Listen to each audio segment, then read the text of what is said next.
Nació hace 28 años en Puente Genil, un pueblecito de Córdoba. Es apasionado por la poesía y se politizó gracias a las palabras de Miguel Hernández y de Julián Guita. Entró con 15 años en Izquierda Unida y en el activismo.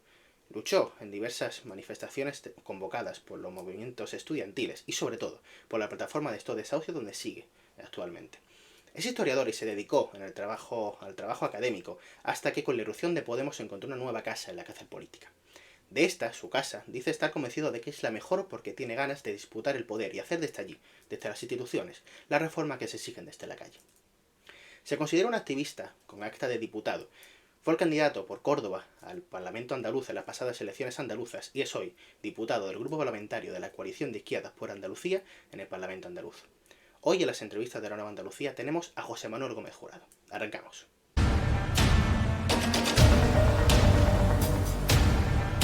José Manuel Gómez Jurado, bienvenido. Gracias por aceptar la entrevista. Muchas gracias a ti, Samuel, y perdón por hacerte esperar. Nada. La primera pregunta que siempre me gusta hacer es ¿cómo te politizas? ¿Cómo te nace el sentimiento político a ti? Pues esa es la pregunta que siempre se hace primero y una de las que más cuesta contestar. Básicamente, yo nazco en un barrio popular, en un pueblo de la campiña de Córdoba. En ese barrio yo me paso la vida viendo injusticia, entre ellas las propias que tienen que vivir mi familia, ¿no? Especialmente con la llegada de la crisis, pero yo siempre digo la frase que decía un artista al que me gusta mucho, que decía, ahora dicen que estamos en crisis, eso bien lo sabe Dios, nosotros llevamos en crisis desde que la guapa de mi madre me parió. Hay gente que nace ya en crisis y esa fue un poco nuestra situación. Y luego, pues, avatares de la vida que te van orientando un poco sobre cómo canalizar ese sentimiento de sensación de injusticia que vives al día a día. Y el definitivo fue básicamente un documental de Miguel Hernández en el que repasa, creo que es de Televisión Española, que repasa la vida de Miguel Hernández, su proceso de politización y tal también, que tenía mucha relación, bueno, una vida rural también, que es un poco la vida que yo he tenido, y como que sentí que esa era una forma de canalizarlo, ¿no? Tanto la lectura, la política, la poesía, como un todo, como una forma de entender y de enfrentar el mundo. Y luego ya, pues, todo lo demás va llegando solo, tú ya empiezas a buscar, empiezas a... ¿no? También recuerdo un vídeo del meeting de Julián Guita de Extremadura, creo que fue en el 99 o en el 96, no me acuerdo bien. El meeting en el que habla de la rebeldía, que es una locura, y me encuentro de casualidad también con ese vídeo y ahí es cuando empiezo a politizarme, digamos, más seriamente.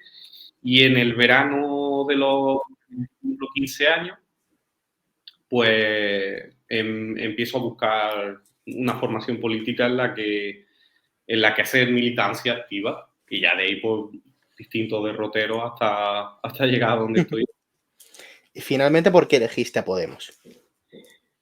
Pues primero pasé por movimientos sociales durante la primera etapa posterior al 15M y previa al 15M yo había estado en otro partido, ¿no? En Izquierda Unida.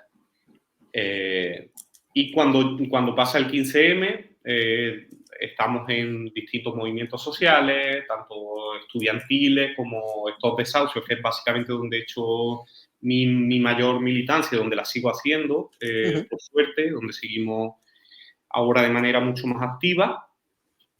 Y básicamente pues veo a un tipo con coleta que tienes ahí detrás, que creo que en ese momento fue capaz de canalizar el sentimiento de rebeldía de una parte muy importante del país, y entre ellos me encontraba yo. Sobre todo nos dio, para mí una de las cosas más importantes que dio Podemos, ¿no? Que a la vez era Pablo en ese momento, creo que fue esa sensación de aspirar al poder, verdaderamente, ¿no? Yo había sentido, y es verdad que había sido como una confrontación con las direcciones del partido donde yo había estado antes, que era como una sensación de asunción de la derrota previa al partido. ¿vale? Era como una derrota aprendida, no culpa de ellos, no responsabilidad de ellos, sino no, todo esto, y seguro que ya hablaremos ahora después. La política tiene muchísimo de contexto, ¿no? Y eso lo aprendemos. Yo tengo la fortuna de haber estudiado la carrera de historia y de haberme iniciado la investigación, y una de las cosas que aprende es que nada se entiende sin el contexto. El contexto que le había tocado vivir a la Izquierda Unida de todos esos años, pues había sido un contexto difícil en el que el campo de juego no estaba abierto.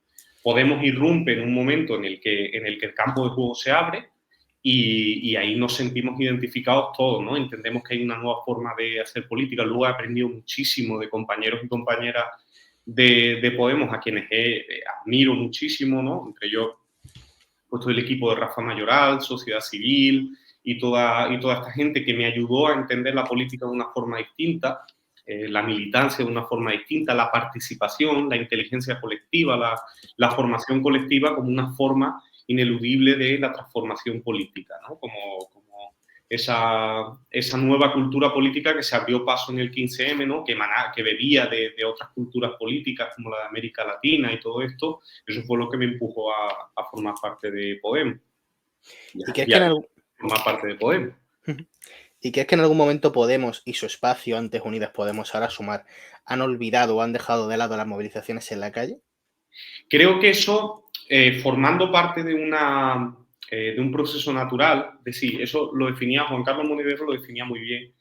Decía, en una discusión con Pablo, precisamente en la presentación del libro de Pablo del que estábamos hablando antes, el de Maquiavelo frente a la gran pantalla. Sí. Hay un conato de discusión muy interesante, intelectual, ¿no? Entre los dos, en el que Monedero le dice algo así como el estado natural de la sociedad no es el estado de guerra, es el estado de calma, ¿no? Y hay un momento en el que esa ola que irrumpe y que se convierte en el 15M y en todas las movilizaciones que vienen después y que son antecedentes del propio 15M, eso se repliega por una cuestión normal. De hecho, podríamos establecer como fecha de repliegue más exagerado la llegada de la pandemia.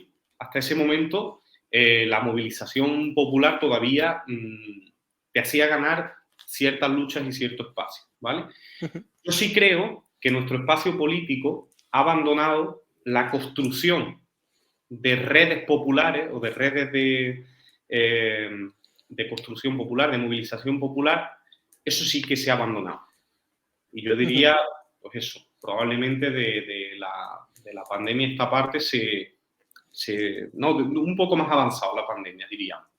Sí se abandonó esa construcción de movilización popular, y a mí personalmente, que es donde yo me siento útil políticamente, es verdad que yo pues no soy un buen parlamentario, no soy pero sí que me gusta y sí que considero, pero no por una cuestión de gusto personal, es que creo que es lo que es útil. Sí. Entendiendo la premisa de que sí es cierto que la movilización popular hay momentos en los que tiene, digamos, una mayor fuerza y otros momentos en los que hay menor fuerza, que es cuando pues, la gente se repliega. Tú no puedes obligar a la gente a que salga a la calle, eso está claro. Pero sí que tiene que construir las condiciones para que cuando llegue un momento de ola, tú puedas surfear esa ola. Claro. O sea, y eso nos lo ha enseñado la última década, y el que no lo haya aprendido, a mí me pone de los nervios. Además me pone de los nervios estas discusiones internas que tenemos, no solamente con otras formaciones del espacio, de antes Unidas Podemos y ahora Sumar, sino dentro de nuestras propias formaciones. Es decir, si sabemos que lo que pasó en la década pasada fue consecuencia además de una movilización popular, y gran parte de los cuadros que hoy en día celebramos y han sido los protagonistas de la década salen de esas movilizaciones populares, es decir, la propia Irene Montero, Ada Colau, Rafa Mayoral, gran parte de los grandes líderes políticos de la década, de esta década pasada, nacen, se cultivan políticamente, se politizan en los movimientos sociales, y son cuadros de movimientos sociales. Por eso esos cuadros son los que mejor interpretan luego la política y los que mejor entienden que la política al final no deja de ser conflicto. Entonces yo creo que una parte de nuestro espacio sí que se ha olvidado, y hay otra parte que nunca lo ha creído importante. Nunca ha creído y eso es así. Ojo, y con eso no estoy hablando de formaciones políticas. Estoy hablando de espacios políticos. Eso es una cosa muy importante. Juan Andrade y Julio Anguita hablan de 3 almas de la izquierda. Esas 3 almas de la izquierda no definen partidos. Ahora después hablaremos de las almas de la izquierda. No definen partidos. Sino, un alma no está en Izquierda Unida y la otra en Podemos y la otra en Sumar, en Más País. No, son almas que digamos que forman parte de la pulsión interna del pensamiento de la izquierda en todas las organizaciones. Y hay gente dentro de las organizaciones que sencillamente no creen que la movilización popular sea relevante en términos políticos. ¿Y cómo crees que se puede recuperar esa unión con la calle? O sea, para mí es volver a los movimientos sociales. Yo, de hecho, estoy practicando ese ejercicio porque es verdad, o sea, yo lo entiendo, ¿no? Hay gente que no ha creído en eso nunca y digamos que ha formado parte no ha formado parte de su cultura política, y hay otra gente que es sencillamente porque la institución te embebe, te absorbe completamente y hace que sea muy difícil recuperar eso. Pero si apuestas de verdad con eso, lo que tienes que hacer básicamente, o lo que tenemos que hacer, es volver al movimiento popular. Digamos, la movilización popular tú no la construyes. Tú como sujeto político no la construyes. Sino que tú lo que puedes hacer es formar parte de ella y enriquecerla a su vez. Yo siempre digo una cosa: cuando vamos a una reunión con algún colectivo social, siempre trato de sentarme y decir, vamos a ver, aquí no estamos reunidos 4, 5, 6 activistas y un político. Aquí estamos 7 activistas, en medio de la mesa hay una cosa que es un acta de diputado. Con eso podemos hacer cosas, no muchas, porque estamos en minoría, pero con eso se pueden hacer cosas. Y llegar a sitios donde otra gente conseguir reuniones con gente con la que no podríamos conseguirlas sin el acta, pero básicamente, lo primero de todo, creerse que la movilización popular transforma las cosas, porque hay convención de posibilidades que transforman las cosas, y hay cientos de ejemplos. Yo siempre pongo uno que para mí es el claro. Se presenta una iniciativa por parte de la plataforma Stop Desahucio de una ley de vivienda autonómica. Está en el Parlamento de Cataluña, en el Parlamento. Todo el Parlamento se encuentra rodeado de gente de la plataforma afectados por la hipoteca. Esa iniciativa sale adelante, votada creo que casi por unanimidad. Esa misma iniciativa, sin mover ni una coma, cambiando Cataluña por Andalucía, se presenta en el Parlamento de Andalucía con mayoría del PSOE. Esa misma iniciativa, y al no haber ni una sola persona rodeando el Parlamento, se rechaza. Que no me cuenten cuentos. Ideológicamente hablando, ¿qué es Podemos? Porque tú le preguntas a un liberal y Podemos es comunista, le preguntas a gente que se identifique con el marxismo y te dice que Podemos es una izquierda liberal. ¿Qué es Podemos? Te vuelvo a la idea de las 3 almas. En Podemos conviven distintas almas, como en cualquier formación política. Entonces, tratar de definir a Podemos dentro de un espacio ideológico, pues Podemos hay gente que es comunista, en Podemos hay gente que es socialdemócrata, digamos que en Podemos hay gente que cree en un modelo de izquierda, digamos, traído o que bebe de las tradiciones políticas de América Latina, sobre todo, ¿no?, de Argentina y de esta izquierda argentina. O conviven muchas ideologías. En definitiva, yo creo que Podemos, a día de hoy, es una amalgama de gente que piensan distinto dentro de un pensamiento común de la izquierda, y que básicamente lo que creen es profundamente en la democratización de todos los espacios de la política. Creo que eso sería como la definición exacta no creerse la democracia hasta sus últimas consecuencias. Eso quiere decir democratizar cualquier rincón del Estado y de las instituciones públicas, incluso de la economía. Claro. Uno de esas instituciones a las que últimamente le estoy dando más caña es a los medios de comunicación y que por tanto queréis democratizar, ¿no? La institución de los medios de comunicación. ¿Cómo se puede hacer eso? ¿Cómo lo podemos hacer nosotros desde nuestro espacio? Y en definitiva, ¿qué decís? Porque siempre se escuchan críticas de Podemos a, pero ¿qué propone Podemos sobre? Bueno, yo tampoco soy un experto en medios de comunicación. Digamos que lo que sí tengo es como un análisis periférico, ¿no? de la situación, y la situación actual es la que es decir, hay un monopolio mediático por parte de dos grandes poderes, dos grandes empresas, ¿no? Que son Mediaset y A3 Media, y luego televisiones autonómicas o televisiones públicas que no siempre ejercen de televisiones públicas, es decir, de un servicio público a la altura de las circunstancias. Yo conozco el caso, por ejemplo, de Canal Sur, que es una televisión pública, tú también la conoces, Claro. que es sencillamente vergonzosa, ¿no? Es una televisión al servicio del partido que gobierna. No digo que antes con el Partido Socialista no lo fuera. Digo sencillamente que lo que tenemos como un servicio público, que sería, digamos, el que podría ser de contrapeso de los dos grandes oligopolios que suponen Mediaset y A3 Media, pues tampoco ejercen esa función, ¿no? Se han convertido, especialmente la derecha lo hace de una forma completamente descarada, ¿no? Se convierten básicamente en boletines oficiales del gobierno del turno. Entonces, para mí, hay ejemplos de políticas de televisión, yo no sé si son las que se aplicarían aquí en España o como...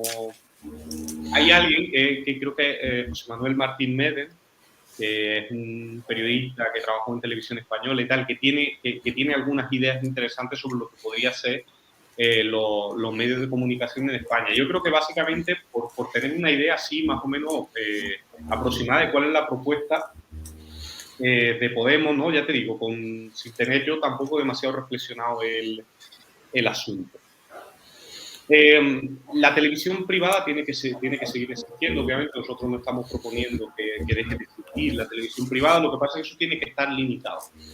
Tiene que estar limitado y no se limita diciendo que no exista, sino ampliando lo que se conoce como la televisión pública, pero ejerciendo de verdad como televisión pública, es decir, una televisión pública no hecha solamente digamos, entre comillas, por delegados políticos, ¿no? Por comisarios políticos, sino que esa televisión se pueda ejercer libremente por profesionales que ejerzan una información veraz y lo más honesta posible, ¿no? Porque aquello de la objetividad es un mito, ¿no? Pero sí que sea una información lo más honesta posible.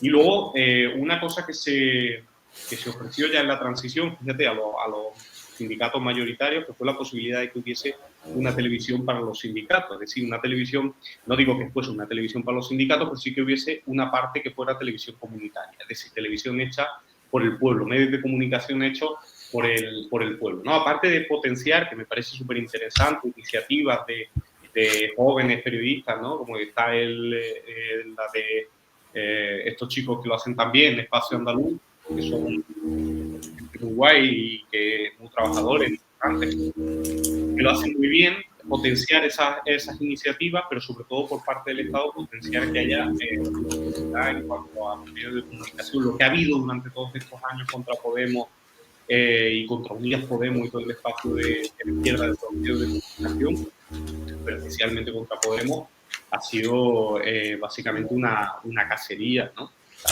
Y no es que nos sorprendiese, es decir, que muchas veces parece que es que nos hacemos los sorprendidos, no nos hacemos los sorprendidos, sabíamos que eso iba a pasar. Y no supiera que iba a pasar es porque era un ingenuo, que no es nuestro caso. Sabíamos que eso iba a pasar.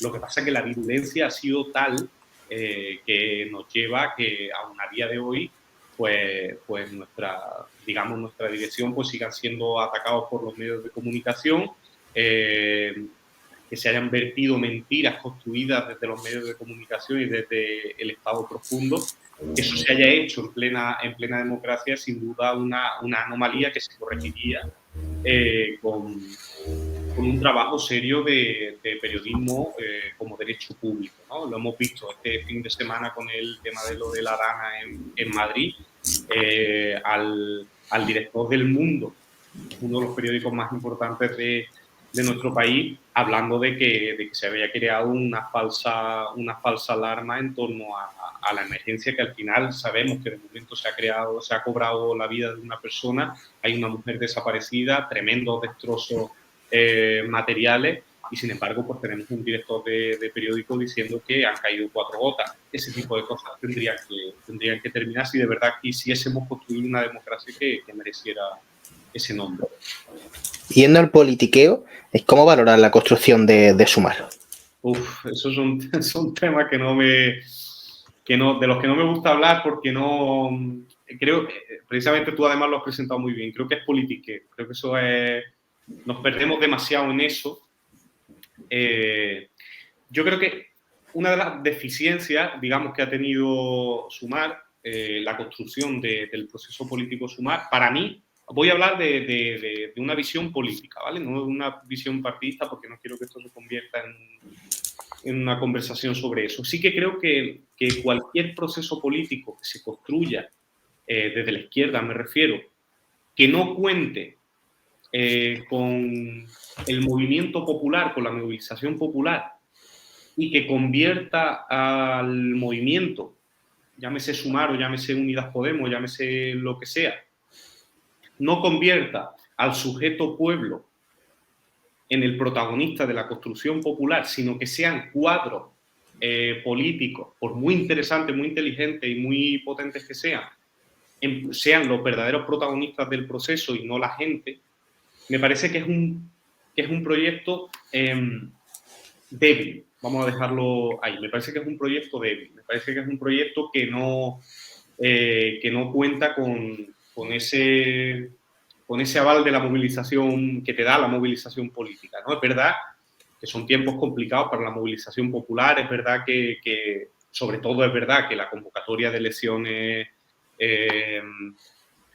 fue inminente y fue una cosa que no dio tiempo a otra cosa, pero sí que es verdad que, a pesar de que entiendo perfectamente la intención de Yolanda y del equipo de Yolanda, me parece un error utilizar el verbo escuchar demasiado a menudo. A mí me gusta más el verbo participar. Cuando tú hablas de escuchar, es algo así como que tú eres el rey mago, escuchas lo que te vienen a decir, ¿no? Lo que te piden, y tú vas a llegar con tu saco y vas a darle el regalo después. Yo creo que participar da a la gente un papel mucho más protagonista. Da a la gente la posibilidad de sentirse partícipe de un proceso político, ¿no? Y de un movimiento político. Y eso, al final, es mucho más interesante desde el punto de vista de construcción a medio, largo plazo, o lo que se tenga intención. Yo, me vas a permitir, Samuel, entiendo que desde el punto de vista periodístico es lo más interesante, pero intento no entrar en polémicas de parece bien que se haya llegado a un acuerdo, creo que es enriquecedor. Creo que hay que seguir ahondando en procesos de entendimiento que no se están haciendo bien ahora, no se han hecho bien desde el principio, no se están haciendo bien ahora, y me parece un error. Pero creo sobre todo que lo interesante de la construcción del proyecto es recuperar el alma de construcción popular del proyecto, de confiar en la inteligencia colectiva. No hay nada más potente que la inteligencia colectiva. La gente, cuando piensa junta y cuando se siente partícipe de un proyecto político, ese proyecto político es imparable.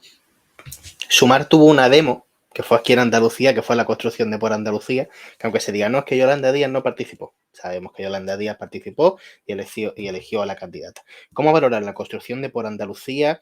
¿Crees que se tiene que cambiar la marca? Porque hay un debate últimamente si tiene que ser Sumar por Andalucía, Sumar Andalucía o cuál tiene que ser. O si crees que se puede llegar a separar esa unión, porque recordemos cómo fue la unión entre Izquierda Unida y Podemos, que de hecho técnicamente Podemos se quedó fuera. En la primera parte de la pregunta, que me parece la más interesante, tiene que ver un poco como con lo que estábamos diciendo. Cuando la unidad se construye solo, eso lo decía el que para mí es el maestro de maestros, que es Julio Anguita, cuando tú construyes la unidad solamente como un paraguas electoral, ¿no? Digamos como una plataforma con la que te presentas a las elecciones, al final cometes el error de que ya te ha ganado el enemigo. Porque tú ya has comprado un marco que es que solamente solamente nos vamos a unir para competir electoralmente con el enemigo. Yo creo que la unidad o la fraternidad, que me gusta más que la unidad, ¿no? Porque la unidad es como eso, como un acuerdo, como los matrimonios de conveniencia, ¿no? Es como nos vamos a juntar porque no nos queda otra, ¿no? Para no perder escaño. Eso no ilusiona a nadie. Eso no hay forma de ilusionar a la gente si tú lo que le dices es voy a votar con la nariz tapada porque no te soporto, pero voy a ir contigo porque no me interesa ir solo porque si no voy a perder protagonismo electoral. Eso no ilusiona a nadie. Y al final la política, y de esto sabíamos mucho en Podemos, iba de ilusión, de ilusionar a la gente, de seducir a la gente, de hacerles ver que forman parte de un proyecto, y eso no quita el conflicto. Yo no estoy hablando de idealismo, de que todos seamos amigos, sí que el conflicto es natural en política, porque yo necesito recursos para mantener la estructura del partido, necesito esto, y por supuesto eso está bien y forma parte de la política y me parece correcto, normal y natural. Pero eso la gente no tiene por qué verlo, eso la gente no tiene por qué saberlo, o sea, no tenemos por qué dar ese tipo de espectáculos, pienso yo. Entonces, como por Andalucía se construyó simplemente, digo en ese momento, se construyó solamente como un frente con el que presentarse a las elecciones, digamos, una plataforma electoral, pues es un error, porque si se construye así, al final tú lo que haces es precisamente lo que veníamos diciendo antes, haces que la gente se sienta ajena a ese proyecto, ¿no? Y que yo apoye a mi candidato si mi candidato en la provincia es de tal partido, es de mi partido, pero si no tal, y es como si tú no haces sentir a la gente que forma parte de lo mismo, ¿no? Y generas un sentimiento de ilusión, de participación, ¿no? De que la gente se siente partícipe de lo que se hace, pues al final yo creo que caemos en el error de eso, de caer en el marco enemigo, que es básicamente nos juntamos para las elecciones, hacemos esto por conveniencia y luego cada uno nos vamos por nuestro lado, nos matamos si hace falta. Entonces esa construcción para mí quedó carente. Es verdad que poco a poco, pues yo creo que al menos dentro del grupo parlamentario hemos sido capaces de reconstruir, de tender puentes, hemos sido generosas las unas con las otras, hemos sabido entendernos y creo que ahora eso se nota en el trabajo parlamentario que hacemos, que nos sentimos, cada uno ha encontrado un poco su sitio dentro del grupo parlamentario y eso hace que la cosa sea mucho más fácil, ¿no? Y, eso no quiere decir que todo sea idílico, pero es que la política no tiene por qué serla, ¿no? Sino que de lo que se trata es de que seamos capaces de entendernos y sobre todo que tengamos un objetivo común. Sobre si por Andalucía se tiene que llamar Sumar Andalucía o por Andalucía, son cosas que a mí me producen muchísima pereza. No te lo puedo decir de otra forma, que no tengo una opinión formada sobre eso. Que se llama Sumar Andalucía, pues sería comprensible, porque hay a nivel estatal, pues se llama Sumar Andalucía. A mí me dicen a veces que eso no puede ser, porque claro, como Podemos no está incluido dentro y está fuera, Podemos y Alianza Verde no está incluido dentro de de por Andalucía, pues no podría ser. De verdad, la pregunta es muy pertinente, sí. Sé que es lo normal, pero no tengo yo una opinión, no soy muy interesante para hablar de las polémicas internas. Sí. Estamos empezando el curso político, bueno, el año de legislatura política. ¿Cómo crees que va a venir este curso político a nivel andaluz, tanto en el Congreso como sobre todo en el Parlamento andaluz? A nivel del Parlamento de Andalucía, creo, o sea, que hay políticas que se comparten, ¿no? Yo creo que del Parlamento de Andalucía esperamos más o menos lo mismo que veníamos viendo hasta ahora, pues Ayer mismo yo estuve en la asamblea de estos desahucios aquí en Córdoba. Hoy me llamaban otros compañeros de Sevilla también hablándome de que hay un desahucio la semana que viene en Sevilla. Creo que eso es lo que va a marcar el próximo curso político, que va a ser otra vez el maldito problema de los desahucios. El problema no, es un drama humano y a la vez una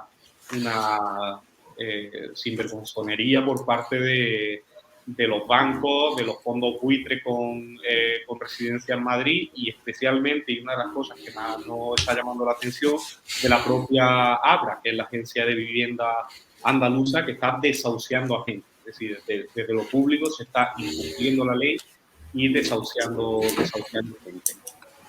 Esto creo que va a ser una de las líneas que va a marcar lo que va a pasar. En Andalucía va a seguir siendo un drama lo de la sanidad.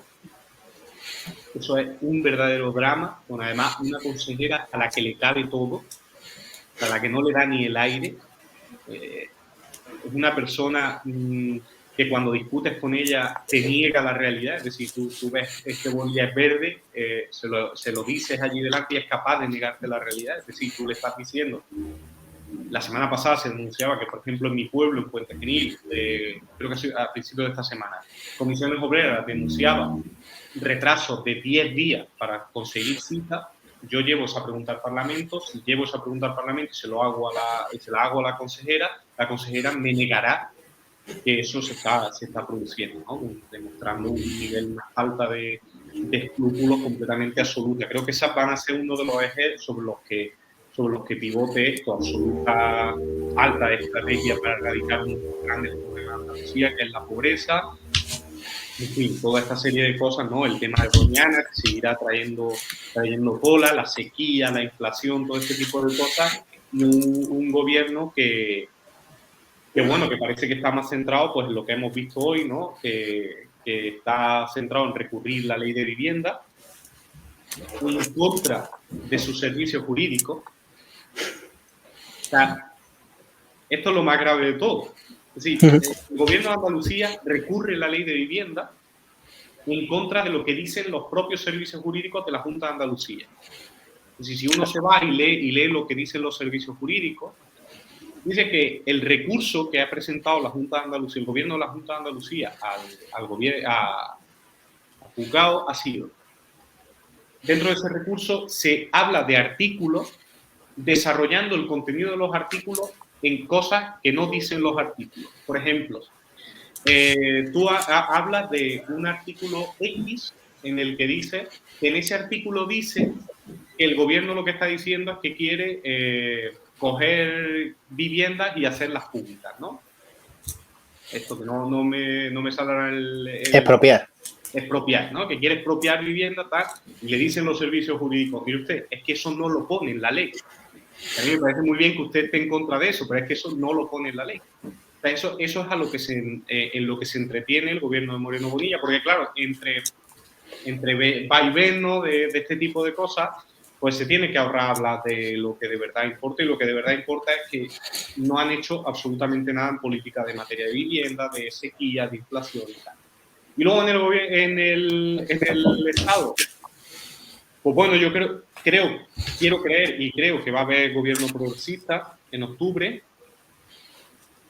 Quiero creer y creo que a partir de ahí va a ser una legislatura marcada, espero, por la constitución de los grandes objetivos que están encima de la mesa. Y lo de los desahucios no es casual. No es casual.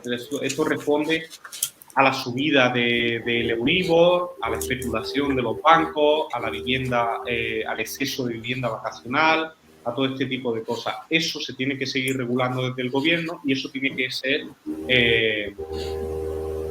acogido con mayor intensidad por parte del gobierno.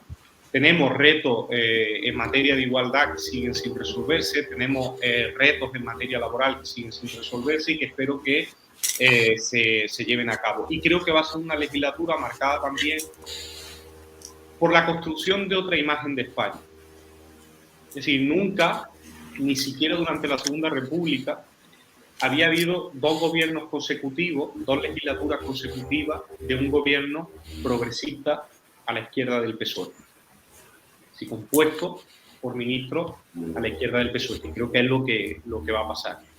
Creo que eso, más allá del peso que pueda tener en las políticas concretas que se puedan hacer o que se puedan llevar a cabo, tiene un efecto en la forma de entender España de la mayoría de nosotros, ¿no? Yo creo que antes de las elecciones, incluidos quienes hicimos campaña en las elecciones, poca gente vaticinaba la derrota de la derecha, ¿no? Yo creo que esa forma de arrasar en redes y la construcción de un imaginario de que España entera estaba en contra de Sánchez y Unidas Podemos, ¿no? y de todo el gobierno progresista, nos hizo ver que volvía otra vez la España oscura, la España en blanco y negro, la España que es solo una.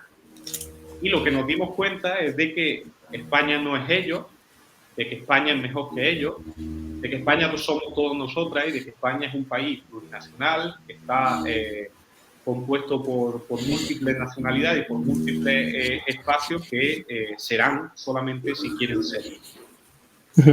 Antes de ir con la pregunta, que se pregunte qué es eso del Euribor y tal, en nuestra página web tenemos un artículo de Carmen Jiménez, de la plataforma afectada por la hipoteca de Sevilla, donde lo explica muy bien, que me ha recordado cuando la has nombrado. ¿Qué puede hacer un partido de la oposición, además con 5 diputados, contra un gobierno que tiene mayoría absoluta en la Junta de Andalucía? ¿Qué podéis hacer? Desde el punto de vista institucional, dice. Sí. Desde el punto de vista institucional, a ver, honestamente poco. Se pueden condicionar diversas políticas, se pueden pelear mucho, pero sobre todo lo que sí puedes hacer es desmontar las mentiras que una tras otra va sacando el gobierno. Sí que puedes construir el imaginario de una alternativa real a ese gobierno, ¿no? Que está generando pues indefensión a la gente, ¿no? Que no ha hecho ni una sola política el gobierno de Moreno Bonilla, con mayoría absoluta, no ha hecho ni una sola política para paliar los efectos de la inflación durante todo este tiempo, no está haciendo absolutamente nada en materia de vivienda, no está haciendo absolutamente nada en materia de pobreza, apenas invierte en igualdad, se está cargando la educación, se está cargando la sanidad. Como partido de la oposición, como formación y grupo de la oposición, lo que puedes hacer es evidenciar todo eso, denunciar eso y decir, oye, nosotras tenemos una alternativa y tenemos una idea de lo que tiene que ser Andalucía. Y estos señores no las tienen.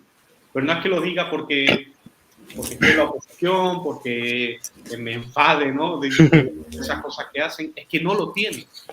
Es que la sensación que da es que tienen una mayoría absoluta y no saben lo que hacer. Más allá de recetas de 2011 y de previas a 2011 de privatización como forma de vendernos que todo eso, todo lo privado funciona mejor, vender la tierra a cachitos, ¿no? Eso, más allá de esa receta vieja, de bajar los impuestos a las grandes fortunas, todo este tipo de cosas, que ya se han demostrado inútiles, que ya nadie hace en el resto del mundo occidental. O sea, el propio Biden hablando de que los jefes tienen que pagar más a los trabajadores, hablando de que las grandes fortunas tienen que pagar impuestos, gente de derecha defendiendo que las grandes fortunas tienen que pagar impuestos para que el pacto social no estalle por los aires, pues esta gente mientras siguen defendiendo recetas antiguas que se basan en eso. Pues tú, como grupo en la oposición, lo que tienes que hacer es evidenciar que todo esto está ocurriendo, denunciar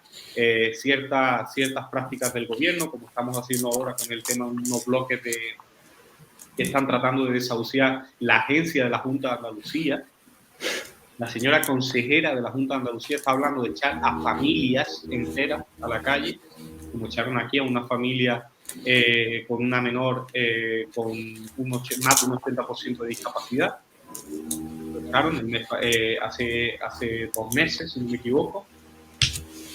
Todo eso tenemos la obligación y nuestra labor es denunciarlo y evidenciar que no tienen absolutamente escrúpulos ni ningún tipo de sensibilidad social con la que poder presentarse a otras elecciones. Y luego pues intentar eso, condicionar las leyes que vayan saliendo, presentando enmiendas a todo lo que presente y haciendo un trabajo de control del gobierno. Y si Juanma Moreno no tiene ningún plan para Andalucía, no sabe qué hacer con la mayoría absoluta, ¿por qué sigue ganando en Andalucía? Bueno, yo creo que en Andalucía ha habido un desgaste durante los gobiernos anteriores con el Partido Socialista y eso ha hecho que acabe viéndose bueno a un tipo como Moreno Bonilla, que tiene mucho que ver, entre otras cosas, con una imagen falsa que se ha construido de falsa moderación y simpatía. Y digo falsa no porque a mí me caiga personalmente mal, yo no lo conozco de nada, creo que nos hemos cruzado un par de veces en los pasillos del Parlamento. Lo digo completamente en serio, es un falso moderado porque realmente políticamente lleva a cabo política reaccionaria y además en el tú a tú en el Parlamento es bastante pasivo-agresivo, tiene un tono chulesco con la oposición y yo creo que, fíjate que yo creo que el propio Moreno Bonilla acabará devorando al propio Moreno Bonilla, si no al tiempo, ¿no? Ya el otro día metió la pata con lo de Madrid en el tuit aquel lamentable y lo seguirá haciendo porque la gente que está borracha de sí misma normalmente se mira tantas veces al espejo que al final acaba cayéndose. Por eso yo creo que tiene que ver con esa imagen que se ha construido de Moreno Bonilla, tiene que ver con ha sabido quedarse con ciertas estructuras, no digamos redes clientelares, pero sí, ¿no? de los antiguos gobiernos del Partido Socialista, y eso ha hecho que tengan un cierto asentamiento. Yo estoy seguro de que las próximas elecciones las van a perder. Y estoy seguro de eso porque nosotros vamos a construir un proyecto sólido que sea capaz de enfrentarse a eso, porque hasta ahora mismo es verdad que también, en cierto modo, ha estado un poco jugando más solo.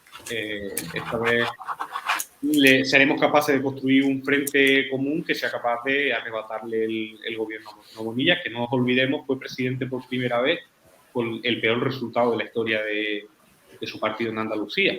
Verdad que luego sacó la mayoría absoluta, pero bueno, no es malo tener memoria porque eso nos ayuda a entender que quizás el gran apoyo que tiene Moreno Bonilla también funcione, entre otras cosas, porque la desafección política hace que una gran parte de la población no vote y Moreno Bonilla tenga, con 1,5 millones de votos, tenga una mayoría absoluta que parece amplísima y abrumadora, pero que ¿no? Como ya discutíamos en el último pleno, no tienen la mayoría social de Andalucía, tiene la mayoría absoluta dentro del Parlamento, la mayoría social de Andalucía, por desgracia, no vota.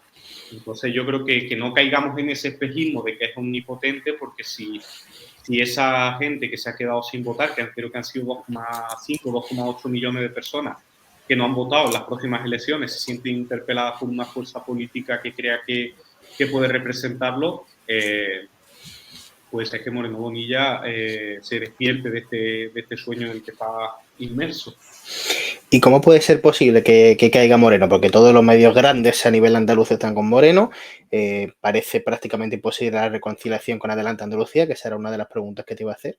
¿Cómo crees que se puede llegar a destituir a Moreno con el panorama tal y como está? Bueno, ya te digo, o sea, yo para mí la clave es construir un proyecto propio. Yo no, o sea, piénsalo, lo pienso muchas veces en clave futbolística, ¿no? Yo intento no fijarme demasiado en el rival. El rival es el que es. Moreno Bonilla tiene la construcción de esa imagen del yerno perfecto, ¿no? Eso forma parte de la construcción del imaginario de los medios de comunicación y tiene grandes medios de comunicación y tiene Canal Sur. Eso ya lo sabemos. Ya sabemos que cuenta con eso y contra eso es difícil luchar, a menos que, como hemos dicho antes, no se construya otro panorama mediático distinto. ¿Qué ocurre? Que sí que sabemos y sí que tenemos la certeza de que sus políticas son un desastre y que eso a la gente le afecta. Y le afecta de verdad, es decir, le afecta a la hora de pedir cita en el médico, les afecta a la hora de no tener ninguna respuesta por parte de su gobierno autonómico en las grandes cuestiones, y le afecta también a la gente en materia de educación, ¿no? Cuando van a escolarizar a su hijo, ¿no? Y como hemos conocido en muchos casos, pues lo tienen que llevar a una concertada porque resulta que en el público no quedaba plaza, o lo sabemos por lo que están haciendo con las universidades, ¿no? Todo este tipo de cosas sabemos que están haciendo políticas que son desastrosas. Si nosotros somos capaces de construir no solamente una oposición férrea que sea capaz de denunciar todos esos desastres que está haciendo, sino que además somos capaces de implicar a la sociedad civil en un proceso de construcción democrática, de un espacio amplio que sea capaz de plantarle cara a Moreno Bonilla y decir, nosotras sí tenemos un proyecto político para Andalucía, para las zonas del interior, para la costa, para los pueblos, para la llamada Andalucía vaciada, también para las capitales, para construir ciudades que sean habitables. Yo vivo en Córdoba y sabemos que esta ciudad es prácticamente inhabitable durante casi 2 meses del año, ¿no? Y que no paran de cortar árboles y que no paran de cargarse todo aquello que puede frenar esos efectos del cambio climático. Presentarnos como un proyecto serio que es capaz de abordar lo que necesita esta tierra es la única forma de hacerlo. Y eso hay formas de hacerlo y hay precedentes. Tenemos que sentarnos, saber entendernos y ir todos y remar todos en una misma dirección, implicar a la gente, que la gente se siente interpelada con la construcción de ese frente amplio, de ese frente común que sea capaz de hacer frente a Moreno Bonilla y que se lo quite del medio de aquí a 3 años. Pero eso será una construcción lenta y espero que productiva. Yo estoy seguro de que Moreno Bonilla va a caer dentro de 4 años. Esta pregunta nace de este mi desconocimiento, ¿vale? Sí. ¿Qué está haciendo Juanma Moreno con la universidad? Porque has dicho que está haciendo cosas con las universidades y hasta lo que yo sé tenemos las tasas más baratas de España. Sí, eso es verdad que fue una cosa que de las cosas que se hizo bien durante los gobiernos socialistas, no solamente el tema de las tasas, sino de la gratuidad en la matrícula, me parece que es un modelo completamente exportable, pero es verdad que están dejando sin financiación a las universidades, que por ejemplo han abierto 2 universidades privadas que van a competir en un absoluto régimen de lealtad con el resto de universidades de Andalucía, porque son universidades que no tienen, una de ellas ni siquiera tiene un aval de universidad, sino que son colegios de formación de otro tipo, no son universidades, ¿no? Llamar universidades a esas instituciones, pues absolutamente lamentable. Además, se lo han vuelto a decir también su servicios jurídicos y se ha denunciado por parte de toda la oposición, por parte de los sindicatos y sin embargo lo han hecho simplemente para darle su negociete a sus amigos y poder decir que han abierto 2 universidades privadas que sin duda lo único que hacen es empobrecer la calidad de las universidades en Andalucía y facilitar la entrada pues básicamente a quien se la pueda pagar en lugar de abrir, de intentar tratar de que haya más plazas. Esto te lo ponía antes en la autopregunta y te lo voy a volver a lanzar más directamente. ¿Es posible la reconciliación con Adelante Andalucía?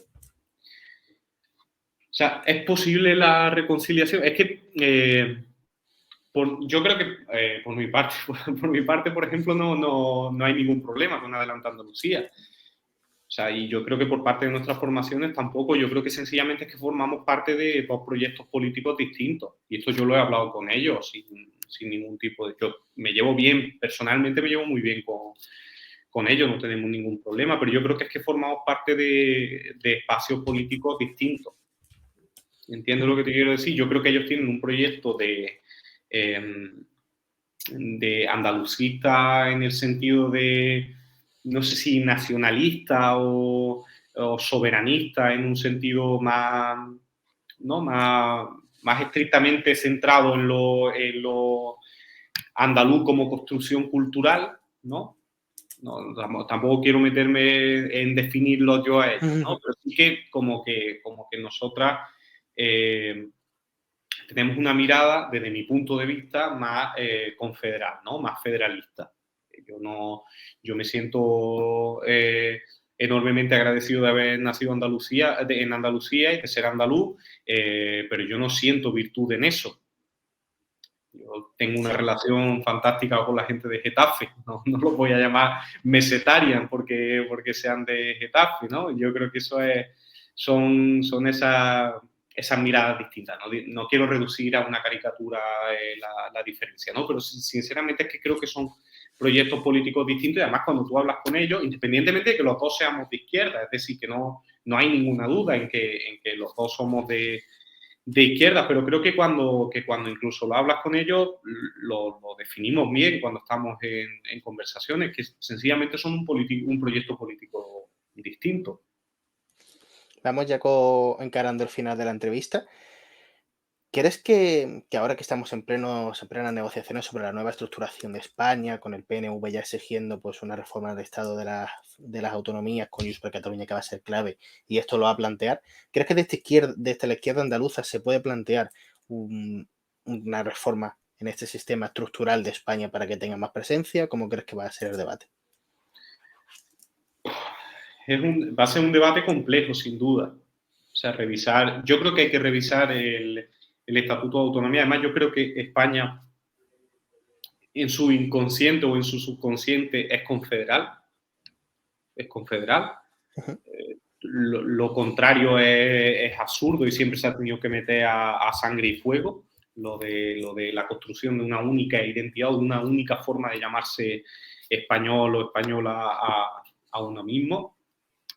Y creo que en eso un territorio como Andalucía, con el peso político que tiene que jugar un papel protagonista. Y creo que eso tiene que hablar de muchas cuestiones que tienen que ver con el reparto del dinero, que tienen que ver con toda una serie de cuestiones, sobre todo, en mi opinión, como cuestiones centrales que tienen que ver con abordar, de verdad, en los sures de España, ¿no? En los sures, cuando digo los sures, lo digo en sentido amplio, lo digo Andalucía, Canarias, Extremadura, ¿no? Todos esos sures de España, Murcia, ¿no? Que sufren la desigualdad como nadie y que sufren la pobreza como nadie y que son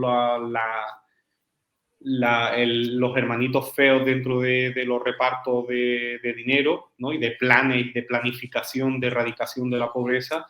Creo que eso tiene que ser el eje central de todo esto. Al final yo puedo sentirme muy andalucista y muy andaluz, pero ante todo me considero clase obrera y clase popular, ¿no? Y esa es la identidad en torno a la que yo construyo una idea de lo que es la nación o de lo que es la identidad nacional, ¿no? Yo me siento andaluz, pero sí que es verdad que siempre lo digo, tengo mucho más que ver con un obrero de Getafe que con la Casa de Alba, que son andaluces, ¿sabes lo que te digo? O con los empresarios, los larios estos de Málaga, ¿no? Pues tengo mucho más que ver con un campesino de Extremadura que con esta gente. Entonces, para mí la construcción tiene que ver con eso, una mirada al sur, en un sentido amplio, ¿no? Porque además siempre están de un lado y de otro. Yo, por ejemplo, mi mujer es de Tenerife, ¿no? Y entonces, por eso pues, conozco un poco la realidad política en Canarias, ¿no? Y parece que en Canarias y en Andalucía siempre hay como una pugna de ver quiénes son más pobres y quiénes tienen peor reparto de la pobreza, ¿no? Y además de una perspectiva de izquierda, como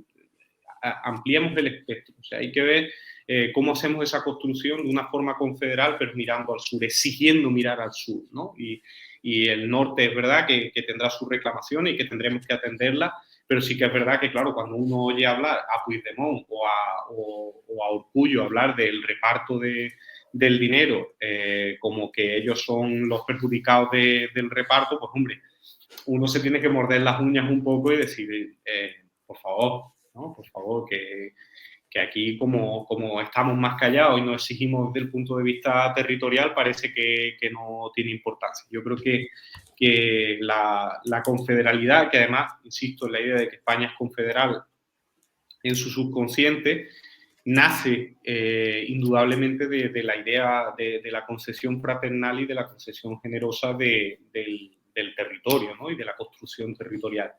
Y si no somos generosos en esa construcción, pues habrá que exigir más todavía de lo que se nos ha dado, ¿no? Insisto, con una mirada amplia al sur. Y Sumar, cuando se establezca ese debate, ¿tendrá esa mirada hacia el sur y se acordará de Andalucía? nos intentaremos hacer escuchar. Para ir terminando la entrevista, yo siempre planteo una serie de nombres y pues el invitado me lo define con una frase, ¿vale? Juanma Moreno. Un ególatra emborrachado de sí mismo y un político mediocre. Díaz Ayuso. Una fascista. Feijóo. Un títere. De Ayuso, ¿no? Bueno, de Ayuso no, de otros poderes, de poderes económicos y de empresas es un títere de la derecha social española. Ayuso forma parte de otro sitio. Santiago Abascal.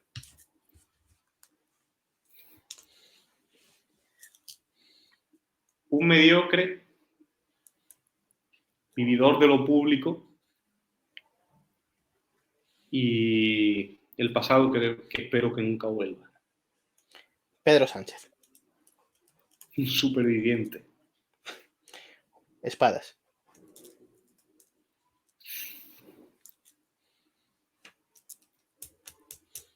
No me dice mucho. José Ignacio García. Un buen tipo que se cree lo que dice.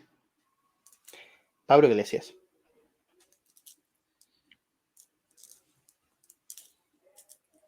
El tipo que mejor supo representar la herencia política del 15M. Y aquí hago un parón para preguntarte, ¿crees que Pablo lo ha hecho bien de este canal Red cuando se ha negociado sobre Sumar?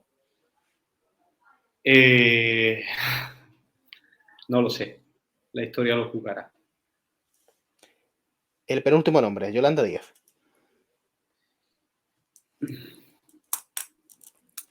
Creo que es de esos personajes políticos que igual que Irene, forman parte de esos personajes políticos fantásticos y maravillosos, de los que luego sacan biografías, ¿sabes? Yo como historiador y los flipas, ¿no? De este tipo, Las Pasionarias, Clara Campoamor, ¿no? Este verano he estado leyendo junto con mi mujer la biografía de Clara Campoamor, ¿no? Y veía muchas similitudes con cosas que pasaban en el presente y son absolutamente... Es un animal político. La última probablemente la más difícil. José Manuel Jurado.